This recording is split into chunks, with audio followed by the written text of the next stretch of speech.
Hey everyone, welcome to Princess of Gay. I'm your host Connie, and today we are here with my blind reaction to episode 4 of Castlevania Nocturne. So, yeah, things are getting a lot more intense pretty quickly, but with as short of a season as it is, that's pretty expected. We've gotten some big twists, some already notable deaths, or at least one big notable one. We got Night Creatures back. We got the Vampire Messiah. We got Drolta. We got so much going on. And I'm wondering, at this point, is this season going to have like any notable conclusion? Or is it going to just be like set up for the future? Because the first season of the original Castlevania series kind of did that itself. It kind of gave us some build up, some setup for what was to come without actually concluding anything. It was mainly meant to introduce us to the characters while building what was to come next. Now, this season obviously has more episodes than the first season of the original series did, but I'm still kind of curious what it's going to do in that regard. So I guess we're just gonna have to find out through watching this. Um, and so we're gonna get right into this, but before we do, if you notice like things look different here, I'm trying something out here. I'm trying out. I have the webcam placed on my computer on my laptop's screen instead of on this tripod here. So it's lower and it has a completely different angle and everything, but I'm trying this just to see as a possibility. If it doesn't end up working, we might go back to how it was before, just having it on the tripod and all, but we're gonna try this out for the time being, and maybe this will end up working. Maybe this will end up being pretty good. I don't know. We'll have to see. In the meantime, though, let's get on with the episode and hope for the best. So, when the screen fades to black, pause this redirect and go to the description below. Follow the link to the reaction, and after you watch it, come back here to the redirect and resume play. Because after it fades to black and then fades back in, everything from that point forward will be my afterthoughts and will contain spoilers to the episode. So, that being said, thank you so much for tuning in, and I will see you at the reaction. And we are back, and we'll begin with spoilers in 3, 2, 1, now. So, we finish off the first half of the season with one hell of a fucking episode. Like, this was really fucking good. Not only did it give us this big confrontation, this big fight between our forces of good and evil that we'd been learning about and getting to meet, getting to see, but it feels like it really sets what is surely to be the second half into motion in a way that makes it feel more grandiose, more impactful, more powerful, more exciting. Because it feels like this is the culmination of everything we had seen. Olrox is back and he's in this big role in this episode. We have Drolta having massive parts to play. We have the vampires connecting with the church and seeing how their relationship is working out, including in some sexual ways. I'll talk about that. But we also just see how it's like we're still building up more and more to bringing in the Vampire Messiah as more of like an active force. Right now, we've only like heard her once, and it's been for a very short amount of time. So the fact that she is expecting Olrox to the point where Jolto's like recognized him right away by his name, this is definitely going to change factors. Because prior to this, Olrox was kind of seemingly acting on his own. He didn't seem to like have too much interest in the vampire messiah. In fact, he seemed almost like kind of uh, amused by the entire concept.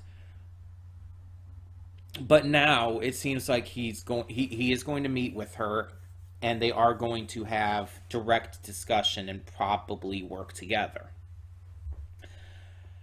So this episode also ends, it closes out with our main character, our Belmont, being fucking terrified out of his mind. Like, you see him fighting all these night creatures, you see him fighting the vampires and everything, and you can see that he's not really afraid. And what he says in this episode, he's only been afraid once in his life, and he was 10. I think he said 10. I have to go back and check that again. But yeah, he's only been scared once in his life when he was a kid. And that was when Olrox killed his mom and everything. So, actually, I can check that right now. I just have to mute this. Because I know what scene that was. That was pretty early on. Yeah, that was before we saw Olrox's naked ass. Oop, hold on.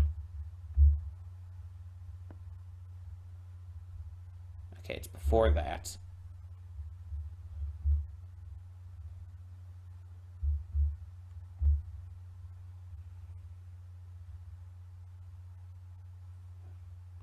I've only been afraid once in all my life, and I was 10. Yep, I was right. I was right on the age. Okay. So, yeah, it's interesting to see how this is all kind of coming together.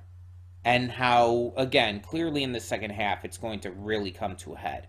This is like this big confrontation, this big middle of the season moment that really made it feel real. And Richter running away at the end because of his fear of Olrox, because of his just terror. Like, you saw, like, he had a full-blown panic attack. He was scared out of his fucking mind. And I can't blame him. It's completely fair considering what happened to him, considering what happened to his mother. So I don't blame him for a second for running away like that. And it's kind of ironic. Annette is kind of like, I understand she's going through a lot, but in this episode, she kind of turned into a little bit of a bitch.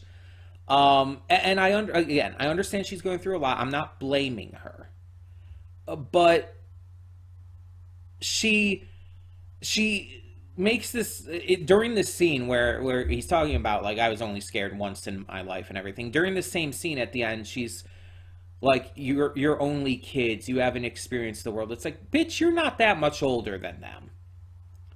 And it's like, yeah, you've experienced a lot of shit, but you honestly don't fucking know what they've gone through. To try and claim that they haven't experienced the world like you have is pretty fucking conceited of you. But honestly, again, I know she's hurting. I know she's just, like, saying shit because she's in pain and she's angry and everything. But it's like, girl, seriously, shut the fuck up. You're not doing any better here. And in fact, Richter, again, during this entire scene and everything, Richter was the one who had the right idea. All y'all wanted to just go in and kill, just not even think about it. Richter's like, we need a fucking plan. And it's like, yeah, you very clearly needed a fucking plan. Richter was very clearly in the right here. Because look what the fuck happened. And then at the end, like, girl, you're really going to, like, rag on him for running away? You're gonna get angry at him for running away when he was clearly scared out of his fucking gourd? I know. You were kind of busy with Dralta at the moment. You just saw him running the other way. You don't exactly know everything that happened.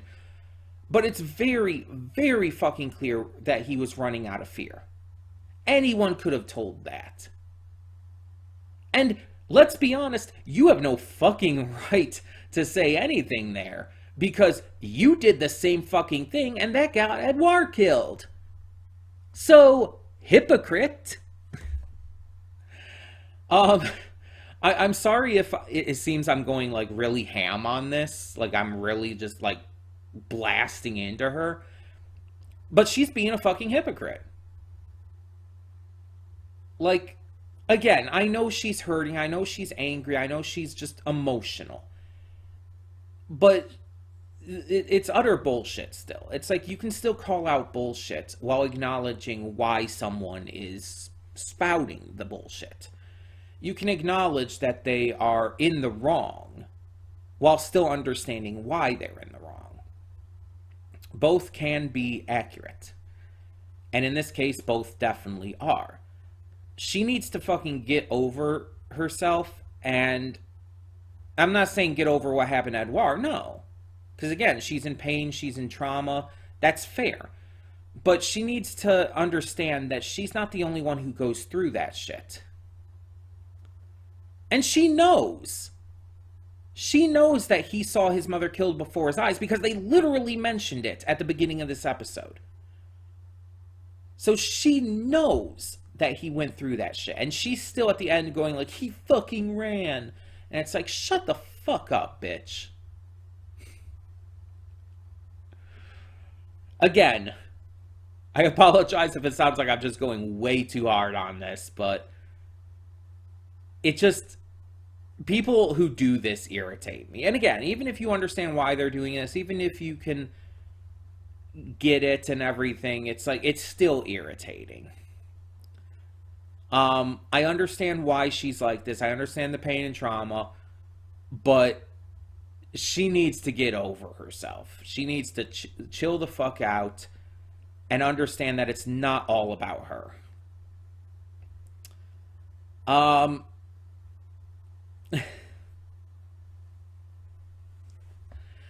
So we get some interesting confirmations in this episode as well, just kind of moving on. We find out that Mizrak is queer, as is Olrox. We find out that they are both queer, and it's really ironic because the abbot is like constantly hammering in that, oh, we're doing this to save the church, to save God's word and everything. It's like, no, you're fucking not. Because it's like, you know, these are the kinds of Christians who spread the entire like homosexuality is against God bullshit. You know, this is exactly those kinds of Christians, which, by the way, it's not. That's not actually a biblical teaching at all. It's actually purposeful mistranslations by the church. So yeah, but you know that this abbot, and by extension Mizrak as well, are those kind of, you know, Christians who teach that kind of stuff. And you can see that kind of hypocrisy right in this. Like, they're talking about like the revolutionaries being the godless mob, and they're talking about how they're trying to like save the church from evil and stuff when they're literally working with evil. And like their excuse would be basically the equivalent of, oh, it's for the greater good. We're working with evil to understand evil and to face the worst evils in the world. Know your enemy and that kind of bullshit. It's bullshit. And Mizrak is knowing his enemy in a very different sense. And don't get me wrong, I'm very happy that it gave us naked Olrox, because goddamn. Like, honestly, I think I was actually hornier for him this episode than I was for Jolta, which is actually a little surprising because I'm very horny for Jolta. But like this episode, while Jolta was in great display and everything, it's like Olrox had everything in display except the one thing we wanted to see, of course.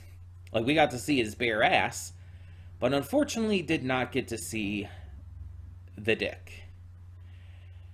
And it's like, I don't feel like this show would necessarily need to hide it. It's like there's been like full on nudity in the original series, so it's like let us just see the dick. I want to see his dick. Again, let me be horny for Olrox. He's very fucking hot. I am very into him. Um, and I think he was very into Olrox, if you know what I mean, or in Mizrak rather. I ruined my own joke. Um, but yeah, hot.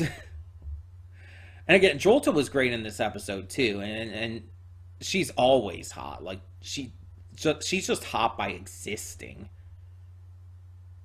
But still, she's not the one we saw naked in this episode. Although if we do get an episode where she's naked, and do not tell me if that's the case, obviously, no spoilers. But if we do get that, I don't know if I'm gonna be able to have that in the reaction. I might have to cut that out. Um, we'll see, but that might be a little too much horny. Um, I do not know if I would be able to contain myself. I guess I could put it this way. Um, I do my reviews for Hell of a Boss, you guys know. And I've talked before about like how I kind of almost consider it a good thing I haven't reacted to the series, because if I had when episode, what was it, like four, I think 3 or 4 in season 1 happened, with Verosika, like I if I had been reacting to it, I probably would have like really embarrassed myself with how down bad I was watching that for the first time, because I was really fucking down bad the first time I watched that. Uh, I would have probably been really fucking embarrassed. So I'm kind of worried that that might end up happening. That I might end up going through that with Drolta here if they ever do show that. Um, but yeah,